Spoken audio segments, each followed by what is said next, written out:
It's BuMpY-isms frozen pizza reviews.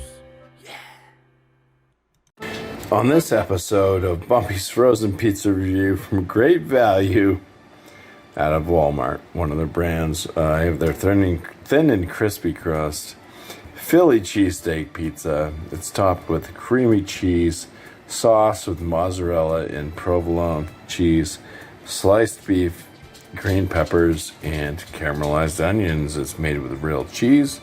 That's what they show it looking like on this box. The picture for the box. I learned from the last time, don't take these out of the wrapper so it doesn't look like I messed with it. It's a little scarce here on the steak, so I'll try to spread that around the best I can, but this pizza's a fucking joke, man. Seriously. 550 on the oven. Cast iron skillet has been in there warming up. And let's go ahead and open this up, scatter this around the best I can, and get it cooked. Oh, price range on this. The pizza from Walmart cost me $4.97. Let's see if it's any good. Okay, so here is the pizza fresh out of the oven, out of the cast iron skillet. It looks fairly decent. Now, my major gripe with this was these are like you saw it anyways in the beginning. So these are like steakums, and they basically had them still stacked. So when they're frozen, you can't separate. It's just like I get little bits, like I get like a little thumbnail piece off that I could just kind of scatter. But I couldn't actually separate each individual. Look, right here, I'm going to show you. Each individual steakum slice. Here's another one. To just place, you know. So it's like they had the meat, but they just didn't separate it. They froze it, and it's like impossible to fucking separate frozen steakum slices. So that sucks. But I mean, it still looks decent. They did have a decent amount of steak. They just neglected to not separate before freezing. So yeah, if anybody from Walmart in the Great Value section of Walmart watches it, I mean, come on, you can do this stuff. This should just be like the one best way of separating your meat. Anyways, it's been sitting out for a few moments to let all the stuff just get together. Let's go ahead and cut it. This already came with a black edge, so I believe it was an already pre-cooked pizza anyways, but definitely browned up the outer edges. Let's go ahead and start slicing it. Get the crunch, or it's just gonna slide. All right, I think I started here. Okay. Total cook time on this. I did this for about 7.5 minutes, I would say, at 550. When it started, I was just looking for the cheese to start kind of getting that golden brown kind of look to it. That's all I was really looking for. And there you go. All the meat pops to the center. All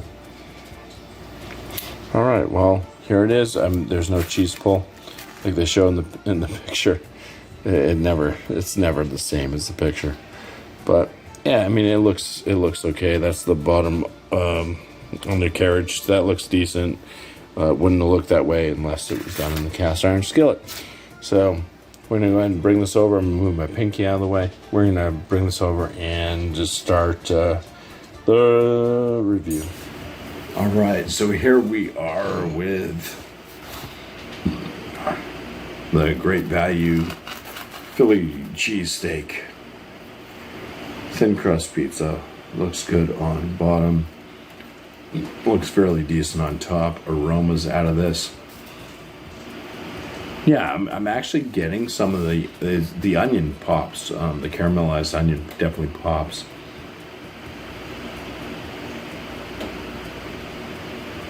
I get the steak. It actually kind of smells like a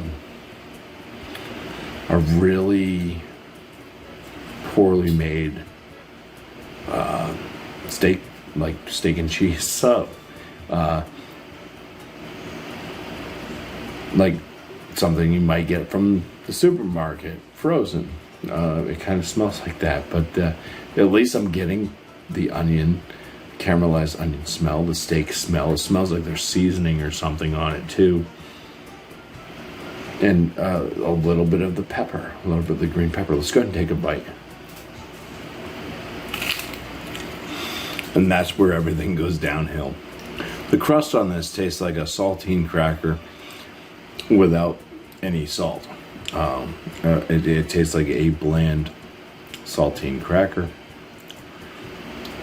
There's no other flavors really. There's no sauce in this either. It has some type of cheese sauce or something to mention on the box. I read it off in the beginning, so refer back to that.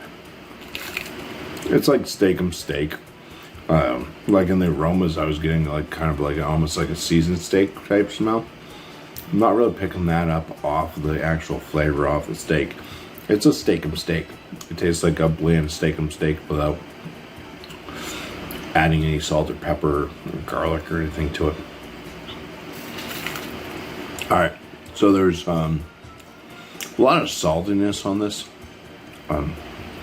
It's a pretty salty pizza. I'm not sure if that's coming from that cheese sauce. This is what, like,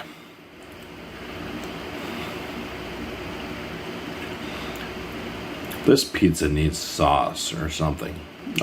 This should have just been like a standard pizza sauce, or some type of salsa type thing, or barbecue sauce. Like if I order like a steak bomb pizza, it's not frozen. See if they can throw some barbecue sauce instead of the pizza marinara sauce. Instead, make it a barbecue steak bomb. Works wonderful. This whole like cheese sauce thing, it's like there's already cheese on top of it. And here's the other problem is, you don't taste any of the cheese. There's cheese on top, and then there's a cheese sauce, and it basically just tastes like salt. Most flavor I'm getting out of this is coming from the caramelized onion. It actually tastes like a caramelized onion, so kudos to that. Steak tastes like a bland, like steak, like I said. I can smell the green peppers, not really picking up on that. On the palate, the crust is like a saltless. I mean, there doesn't need to be extra salt because that's coming from that cheese sauce and whatever else. There's way too much sodium on top of this pizza, but a seasonless steak-'em type of meat. Yeah, this is I don't have to go and continue to eat anymore. I know the rest of it's all going to taste the same. Price range on this. No, I think you can find better pizzas for less. I think I'd rather eat Jack's. Once again, the Great Value brand has let me down. I went with the thin crust knowing that this whole like cast iron skillet hack thing works best with these thin crust pizzas. So I tried to boost this best I could, and it's still a failure. There's much better pizzas out there for less money. This isn't like disgusting where I have to dump the pizza in the trash like I did with the other one there, the jalapeno bacon, where it was just a mockery of anything. But at least Walmart has their other brand out, which I did one of those pizza reviews on the Better Goods, and then they also have their marketplace pizzas, which are not frozen pizzas per se, but they are over by the deli typically. And those are still not the best pizzas ever, of course, but and much better than what I've been getting out of these great value pizzas. They do have some Detroit style ones, so look forward to that. Anyways, I will pick one of those up just because I'm intrigued. I don't know, it's like a car crash, right? You just have to look and, and see what the hell it's all about. But just expect a real shitty outcome. Anyways, cheers. It's a dinosaur. Rawr. And thank you all for watching.